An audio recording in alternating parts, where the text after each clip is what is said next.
கர்த்தருடைய பரிசுத்தமான நாமம் மகிமைப்படுவதாக.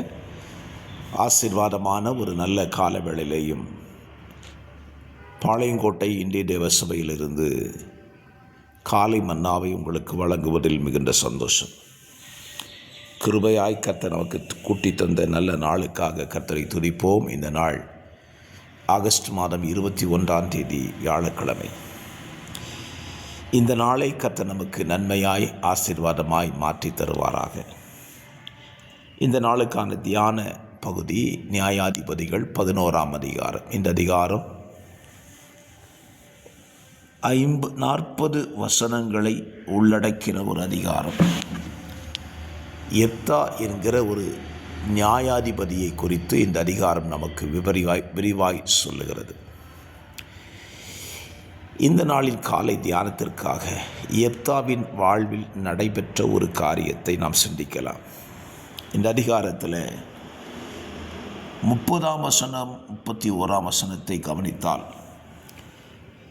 எப்தா தேவனிடத்தில் ஒரு பொருத்தனை பண்ணுகிறார்.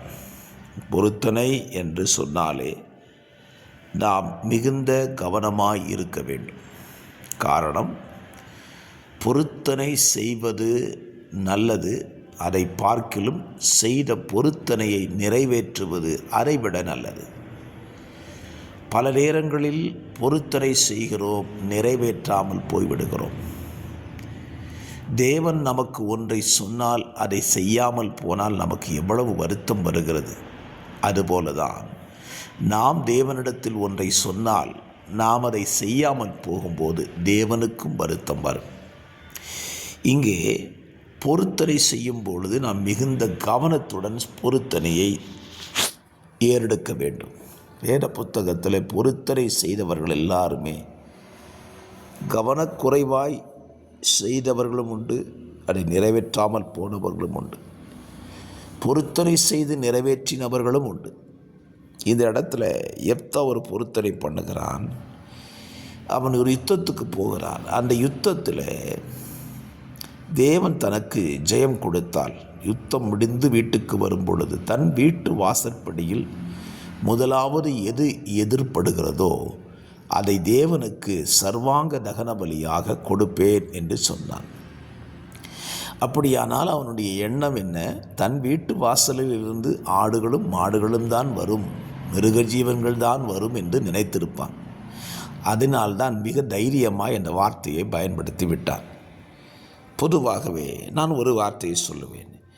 நீங்கள் ஒரு தகப்பனாக இருந்தால், நீங்கள் வெளியூருக்கு சென்று விட்டு திரும்பி வீட்டுக்குள் வருவீர்களானால், உங்களை எதிர் நோக்க காத்திருக்கக்கூடிய 2 நபர்கள், ஒன்று உங்கள் மனைவியாக இருக்க வேண்டும் அல்லது உங்கள் பிள்ளைகளாக இருக்கணும்.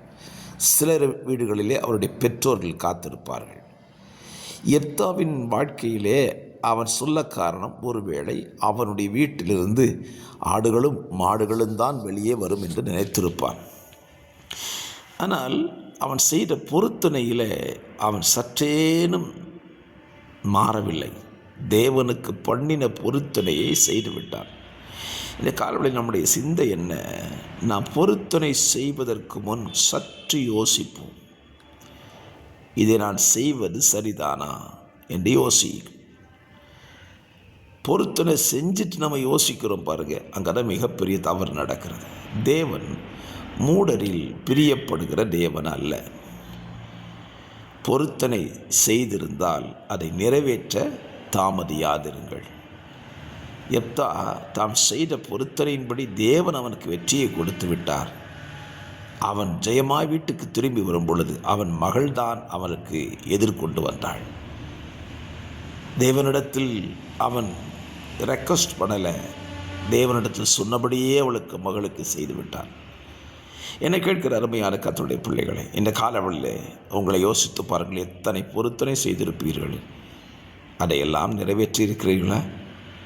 இல்லை என்றால் இன்றைக்காவது நீங்கள் செய்த பொருத்தனையை யோசித்து அதை நிறைவேற்ற தீர்மானியுங்கள். கர்த்தர் உங்களை ஆசீர்வதிப்பார். பரிசுத்த பிதாவே, இந்த காலவெளியிலே எங்கள் வாழ்க்கையில் நாங்கள் செய்த பொருத்தனைகளை நிறைவேற்ற எங்களுக்கு கிருபை தாங்கப்பா.